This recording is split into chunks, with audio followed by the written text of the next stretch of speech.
Olá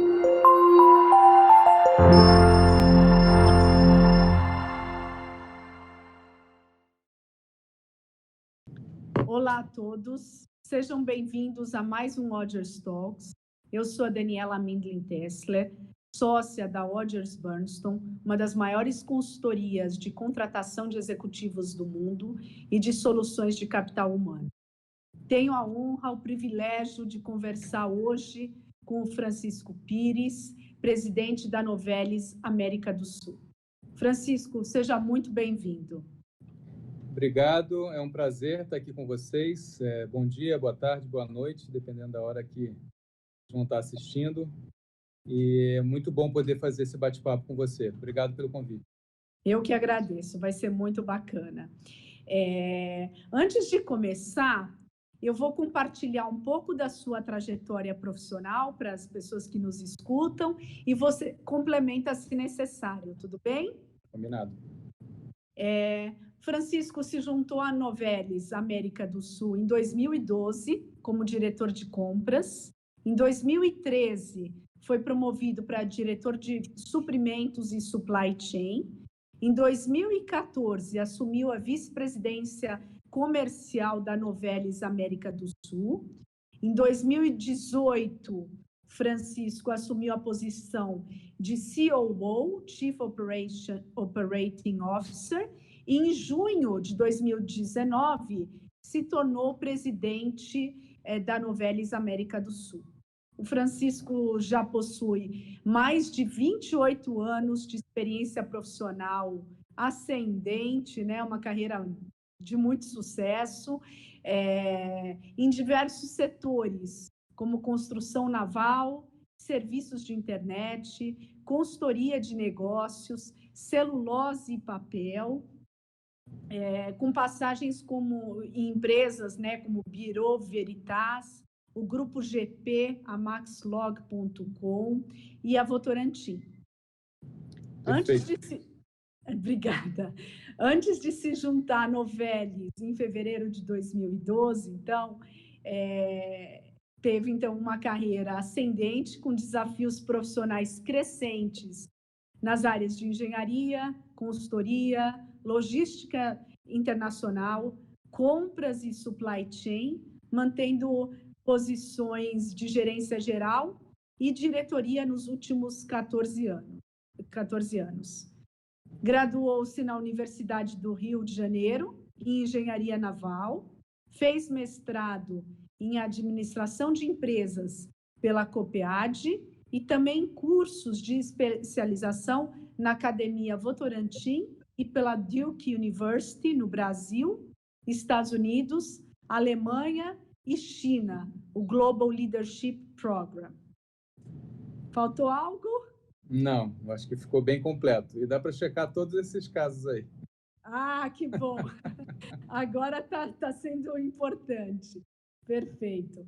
Francisco, o mercado de alumínio continua com a sua dinâmica do aumento de novos usos e da substituição de outros materiais, considerando a necessidade de inovação e o desenvolvimento sustentável de cada elo dessa indústria. Vocês pretendem investir em modernização e aumento de capacidade nos próximos meses? Sim, eu acho que é importante, uma pergunta bem interessante. Acho que vale a pena começar pela utilização do alumínio mundialmente. O alumínio é um metal relativamente jovem, é o metal mais jovem usado em escala industrial. Tem só 150 anos que ele é usado em escala industrial. Então, ele é um metal que ainda tem muitas opções e muitas possibilidades que estão sendo estudadas e vão ser estudadas. Ele é um metal leve, ele é um metal resistente, de alta condução térmica, alta condução elétrica. É um metal que pode ser reciclado infinitamente. Então, é um metal que, ao longo dos últimos 150 anos, ele começou a ser usado em aviões, em carros, em construção civil, em latas de alumínio, em embalagens para remédios, em panelas, Então, uma gama muito grande de utilizações, mas considerando o fato de que ele é um metal ainda bem jovem na utilização de escala industrial, a gente acredita que existem muitas possibilidades ainda pela frente. Aqui no Brasil, as possibilidades são ainda maiores, né? Porque em países já mais desenvolvidos, como Alemanha, Estados Unidos, Coreia do Sul, a utilização de alumínio ela é na faixa de 30 a 35 quilos por habitante por ano. Aqui no Brasil, a gente tem uma utilização abaixo de 7 quilos por habitante ano. Então, aí ainda muito distante, né? Cerca de 5 vezes, a utilização 5 vezes mais baixa do que em países desenvolvidos. Então, a gente realmente acredita que existe uma gama muito grande de utilização. A nossa grande aposta para os próximos meses e anos é a utilização no segmento automotivo, que é muito usado já alumínio em carros na Alemanha, nos Estados Unidos, na Europa de maneira geral, né? Os Estados Unidos tem um caso de sucesso muito grande do Ford F-150. Então, a gente acredita nesse crescimento e, sim, estamos investindo para poder viabilizar esse crescimento e expansão dessa indústria.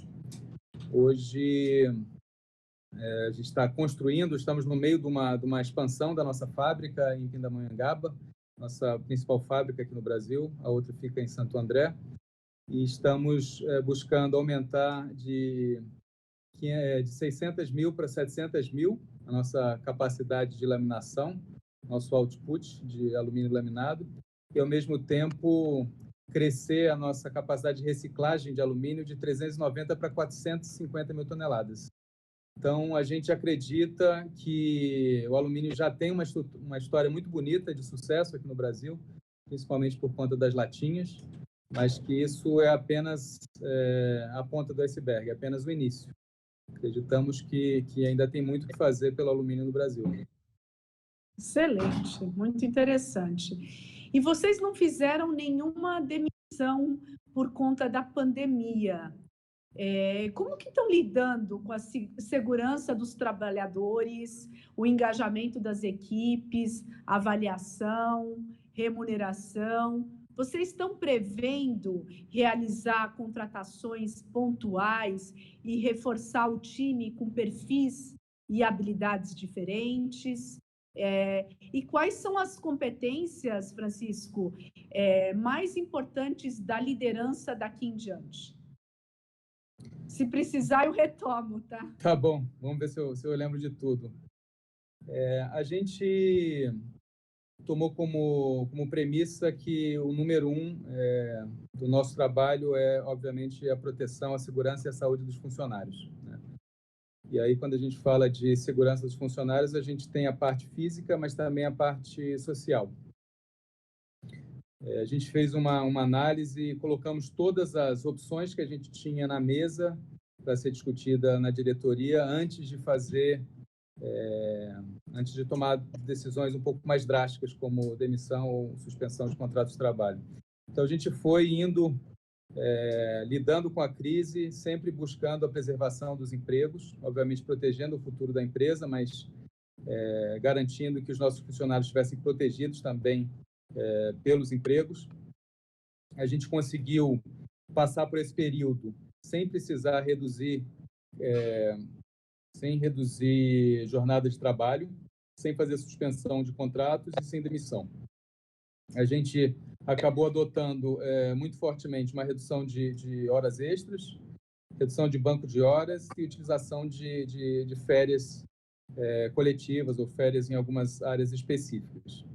Com isso, a gente foi navegando pela crise, começamos a ver oportunidades de voltar a vender uma demanda um pouco mais próxima do normal. Obviamente, ainda estamos longe do normal, mas a gente entende que conseguimos navegar por essa crise sem precisar das medidas mais drásticas. Então, isso foi mapeado e a gente foi exatamente tomando cada medida, a medida que a gente precisava, sem desespero e com uma visão muito clara que a gente tem do futuro, né? A gente, como eu falei, a gente está fazendo um investimento de 650 milhões de reais na fábrica, A gente fez investimentos nos últimos 10 anos na faixa de R$ 1 bilhão aqui no Brasil. Então, a gente não está aqui para o curto prazo, né? A gente, para o ano que vem, com a entrada desse novo investimento, dessa expansão, a nossa visão é de contratar, sim, a gente vai precisar contratar, na medida, né, da nossa demanda, que a gente entende que vai crescer, a nossa visão é que vai crescer. A lata de alumínio e o automotivo, elas são histórias de potencial muito, muito grande de consumo de alumínio. E quando a gente contrata, tem as habilidades e as competências que a gente traz aqui da pandemia, né, que é resiliência, flexibilidade. A gente está cada vez mais precisando de pessoas que consigam lidar bem com cenários VUCA, né, voláteis, incertos, complexos, e a gente busca isso nas contratações. Mas a nossa fundação são as nossas crenças culturais. A gente tem 5 crenças culturais e que elas são atemporais, né? Elas são necessárias para que a pessoa tenha um fit cultural bom com a nossa empresa. A gente precisa de pessoas que façam o certo, que atuem como dono, que falem abertamente, que vençam com o time, que tenham foco. Essas são as 5 crenças culturais.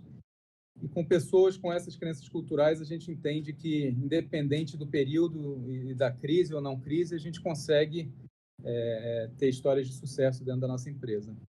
Eu acho que cobri as perguntas, né? Perfeito, melhor impossível. Muito obrigada, muito bacana. E se você puder nos contar, com a desvalorização do real e diminuição do comércio do Brasil com a China devido à pandemia, existem oportunidades para a Novelis de incrementar suas vendas, ocupando esse espaço de produtos que deixarão de ser importados, de transformados de alumínio? Você vê essa oportunidade? Tem como a gente ganhar esse espaço de substituição dos importados? Eu acho que sim, porque eu acho que até independente da China, eu não colocaria só a China nessa equação. O que está acontecendo, a gente vê como tendência, pós-pandemia, uma regionalização das cadeias de suprimento, do supply chain. Durante muitos anos, a expansão das cadeias de suprimentos aconteceu via globalização, né? Você vê alguns segmentos, até como automotivo, isso foi até bastante forte e as cadeias ficaram muito globalizadas. Com o fechamento de algumas fronteiras para produtos, para viagem de pessoas, essas cadeias elas ficam muito difíceis e suprir através unicamente desse tipo de cadeia ficou mais complexo do que as empresas gostariam. Então, a tendência atual, pós-pandemia, é de regionalização dessas cadeias, é de redução do risco relacionado ao suprimento internacional. A gente tem a volatilidade do dólar também, que colocou uma pimentinha a mais nessa tomada de decisão. Então, quando a gente conversa com muitos dos nossos clientes que abraçaram as importações nos últimos anos, a gente vê uma demanda grande de substituição de importação, como você falou.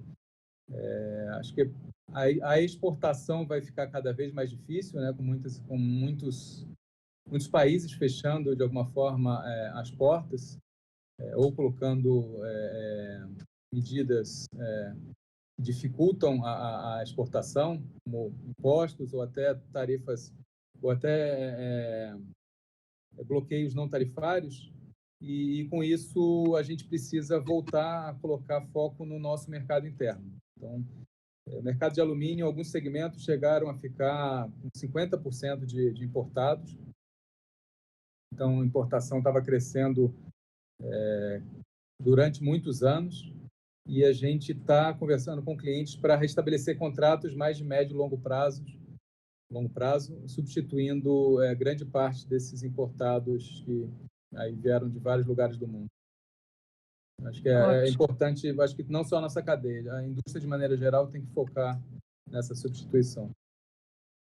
Que bom, né? Que seja, que vocês possam ocupar esse espaço. Torço para isso. A gente sabe, né, que a Novelis atua fortemente, você até também mencionou isso, perdão, na reciclagem das latas de alumínio. Você acredita na possibilidade de uma redução da alíquota tributária em virtude dessa reciclagem de 97% das latas de alumínio e dessa então, economia circular com menor impacto ambiental? Eu espero que sim, né? Eu acredito que, bom, a economia circular ela é uma coisa muito nova, né? No mundo e no Brasil também. Então, o que a gente tem de arcabouço tributário e legislação, ela não está preparada hoje para esse novo tipo de economia. Quando eu compro alumínio primário para fazer os meus produtos acabados, ou quando eu compro através de cooperativas ou do meu centro de coleta latas sucateadas para transformar em novas latas, não existe uma diferença de tributação. A tributação ela é igual, ou seja, o produto que chegou no fim de linha, ele volta a ser um produto novo com toda a carga tributária novamente despejada sobre ele. Então, essa competição entre a matéria-prima virgem e a matéria-prima reciclada, ela não é favorável à matéria-prima reciclada. Ela não existe nenhum tipo de incentivo de eu deixar de comprar matéria-prima virgem. Eu vou incorrer em custos tributários equivalentes, né? Em alguns casos até eu vou ter problemas de resíduos de impostos que eu não consigo, que eu me acredito, mas eu não me debito.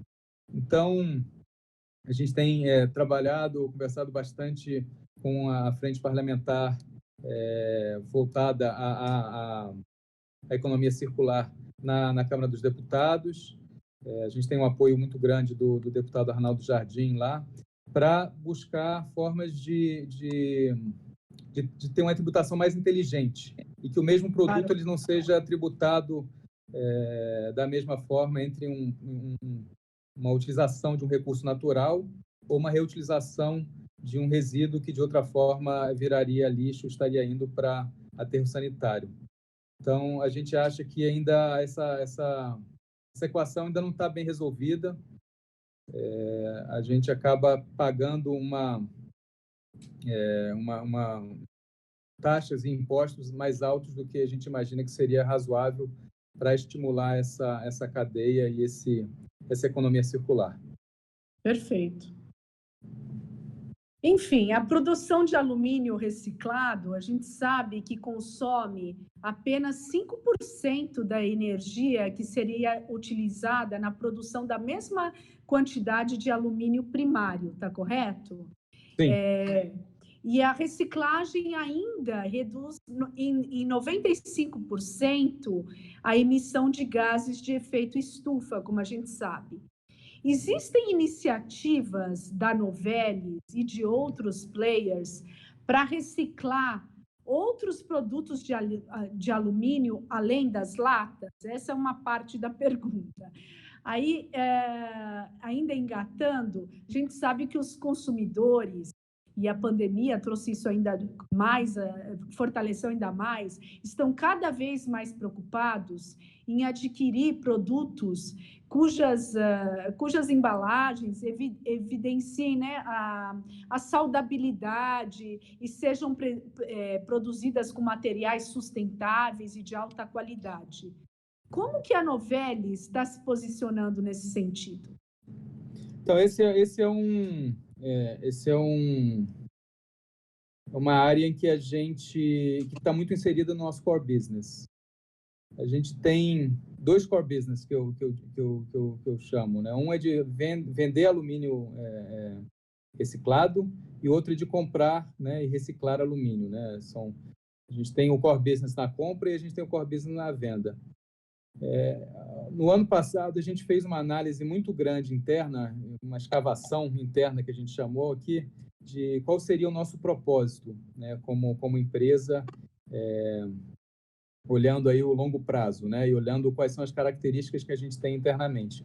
E o nosso propósito foi escavado como sendo: juntos criamos um mundo sustentável. Então, faz parte do nosso DNA, né,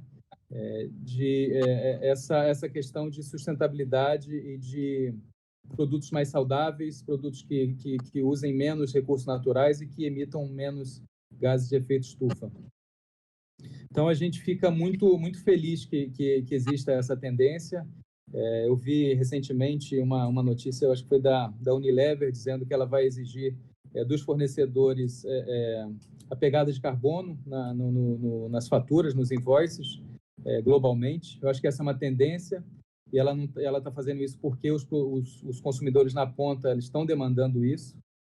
Então, a gente sim está inserido nesse mundo e a gente quer que não só a Novelis, mas toda a cadeia de alumínio ela vá nessa direção. Quando a gente está comprando alumínio primário, pequeno percentual, a gente compra 75% de alumínio reciclado, mas ainda compra alguma coisa como 25% de alumínio primário. A gente busca alumínio que é produzido através de fontes renováveis, de energia limpa. Então, a gente está pronto e muito feliz que esse mundo tá indo nessa direção. A gente acha que a economia circular e sustentável ela é a única forma de que o planeta possa sobreviver no longo prazo.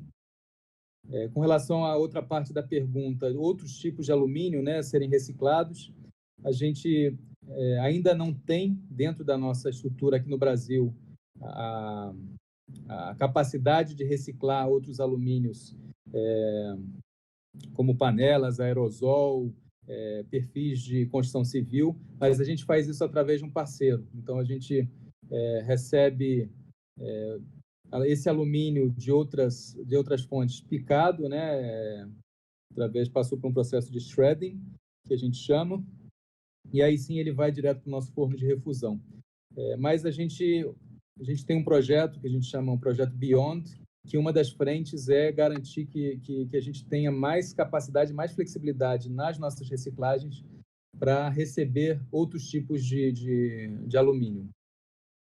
Hoje a gente recebe muito alumínio de lata, por volta de 60% a 70% de todo o alumínio consumido no Brasil volta para a gente, e a gente importa alguma coisa na faixa de, eu acho que hoje 7 bilhões de latas de outros países para reciclar aqui no Brasil.